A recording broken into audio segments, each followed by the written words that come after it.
আজকে যদি আপনারা যদি না দাঁড়ান আমাদের পাশে, তাহলে এরকম শুধু এটা এই প্রতিষ্ঠানের সমস্যা না স্যার, এটা অল বাংলাদেশের সমস্যা।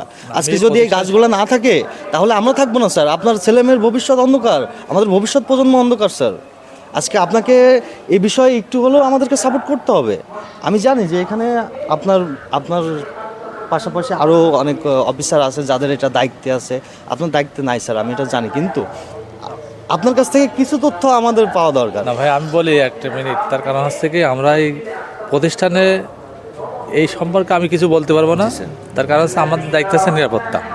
অবশ্যই স্যার, আমি আপনার কাছ থেকে এই প্রতিষ্ঠানের জন্য কোনো কিছু জানতে চাচ্ছি না। আমি চাচ্ছি যে আপনি যে বাংলাদেশের একজন নাগরিক, চাকরির আগে কিন্তু আপনি একজন নাগরিক, আপনি বাংলাদেশের সন্তান, এটাই আপনার সব থেকে বড় পরিচয়। তো আমি আপনার কাছে জানতে চাই যে এইগুলো বন্ধ হওয়ার প্রয়োজন আছে কিনা, এটা যে এই গাছগুলো যে মারা যাচ্ছে, এই গাছগুলোকে বাঁচানোর প্রয়োজন আছে কিনা, এটার ব্যাপারে আপনি এটা হচ্ছে গিয়ে মিল কর্তৃপক্ষ বসবে, মিল কর্তৃপক্ষে জানবে যে গাছগুলো বাঁচানো লাগবে কি না লাগবে, সেটা তাদের ব্যাপার।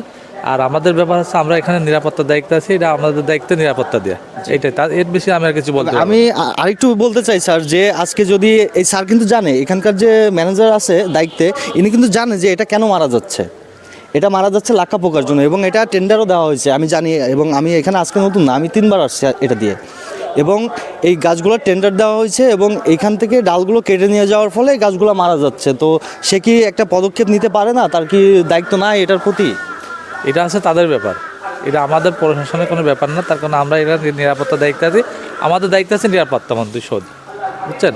আমরা এই ব্যাপারে কোনো ইন্টারেস্টিং না, আমরা এই ব্যাপারে কিছু বলতে পারবো না। এটা হচ্ছে গিয়ে মিল কর্তৃপক্ষের ব্যাপার। আচ্ছা আচ্ছা। তো আমরা যেমনটা জানলাম যে স্যার আসলে একজন আইনের কর্মকর্তা, সে এই বিষয়ে কিছু বলতে পারবে না, তার অধিকার নাই এই বিষয়ে বলে। আসলে আইনের চাকরি যারা করে তারা অদাবদ্ধ, শুধুমাত্র পুলিশ প্রশাসন এমন না, এই সামরিক বাহিনীতে যত কর্মকর্তা রয়েছেন তারা সবাই অদাবদ্ধ। তারা কিন্তু তাদের নিজের কাজ থেকে অন্য কাজের ভিতরে যাওয়ার কোনো অপশনই নাই। এটা গভর্নমেন্ট তাদেরকে এভাবে বদ্ধকতার ভিতরে রেখেছেন। তা না হলে তারা যদি প্রতিনিয়ত অন্য অন্য কাজের সাথে জড়িত হয়, তাহলে দেশের হয়তো অনেক বড় ক্ষতি হয়ে যেতে পারে, বা দেশের যে নিরাপত্তা সেটা থেকে নিরাপত্তাহীন হয়ে যেতে পারে বাংলাদেশের মানুষ। তো এই জন্য যদি দেখায়, এটা প্রশাসনিক ভবন, এখানেই মূলত এই প্রতিষ্ঠানের যে প্রধান যে রয়েছেন, সে এখানেই আসলে এটা তার অফিস। তো আসলে আমরা যদি দেখি যে এই গাছটা দেখুন কঙ্কাল হয়ে গেছে, এই গাছের ছালগুলা এমনি এমনি উঠে যায়। দেখুন, এটার কোনো রসই নাই, এখানে কিন্তু কোনো রস নাই এই গাছের। তো এই গাছটার যদি রস না থাকে, তো এই গাছটা কী নিয়ে বাঁচবে?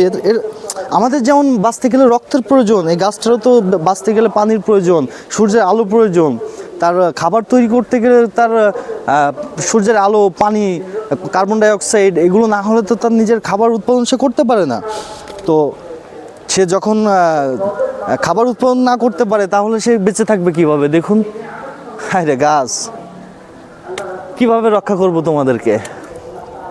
মন সৃষ্টিকর্তা তোমাদেরকে দুনিয়ায় পাঠাইছে, অবশ্য সেই হয়তো রক্ষা করবে, আমি হয়তো ওছিলা মাত্র।